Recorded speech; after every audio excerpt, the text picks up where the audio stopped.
Welcome back to This Day in Irish History. I'm your host, Raymond Welsh. Today, we're delving into an extraordinary moment that bridged Ireland and the United States in a profound way. On January 20th, 1961, John F. Kennedy was inaugurated as the 35th President of the United States. This event was not just a milestone in American history, but a deeply symbolic moment for Irish Americans and the broader Irish diaspora worldwide.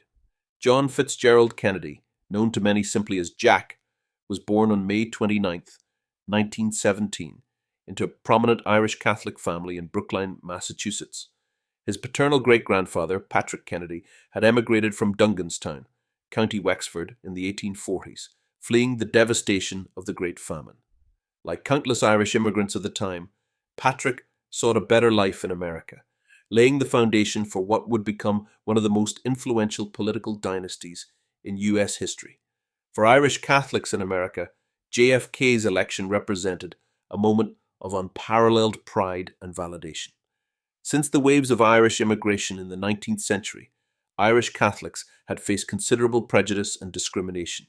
Signs reading, "No Irish need apply," were a stark reminder of the barriers they had to overcome. Despite this, the Irish persevered, building communities, advancing socially and politically, and ultimately carving out a place for themselves in American society. Kennedy's ascent to the presidency was a culmination of this struggle, a beacon of hope for marginalized groups and a testament to the possibilities of the American dream. In his inauguration speech, Kennedy famously called on Americans to ask not what your country can do for you, ask what you can do for your country. These words, steeped in idealism, resonated deeply with Irish Americans, who had long balanced their loyalty to their adopted homeland with pride in their Irish heritage. The ceremony itself was an unforgettable spectacle. On a chilly January day in Washington, D.C., Kennedy stood on the steps of the Capitol, taking the oath of office from Chief Justice Earl Warren. His youthful vigor, charismatic demeanor, and stirring rhetoric captivated millions. The image of the young president, clad in a sleek overcoat, with his iconic head of hair barely stirred by the winter breeze, remains one of the most enduring symbols of 20th century America. Kennedy's presidency would be marked by defining moments, including the Cuban Missile Crisis, the launch of the Peace Corps, and the ambitious goal of landing a man on the moon. Yet, for many, his connection to Ireland remained a central part of his identity. He never shied away from celebrating his Irish roots. In June 1963, just months before his tragic assassination, Kennedy visited Ireland in what would become an emotional homecoming.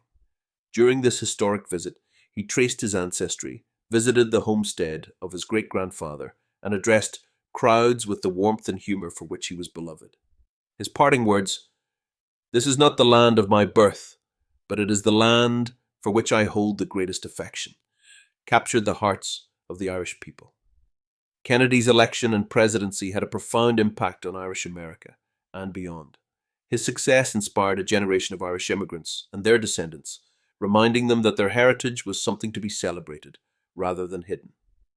For Ireland itself, his rise to power underscored the enduring bonds between the Emerald Isle and the United States. As we remember this day in history, we honor not only the man who became the first Irish Catholic president of the United States, but also the journey of the Irish people, from famine and persecution to prominence and pride on the world stage. Kennedy's legacy continues to inspire, a reminder of the strength found in perseverance and the extraordinary contributions of the Irish diaspora. Thank you for joining us today on This Day in Irish History. Be sure to like, subscribe, and tune in tomorrow for another exploration of Ireland's rich and varied past. I'm Raymond Welsh, Slán go Fóill.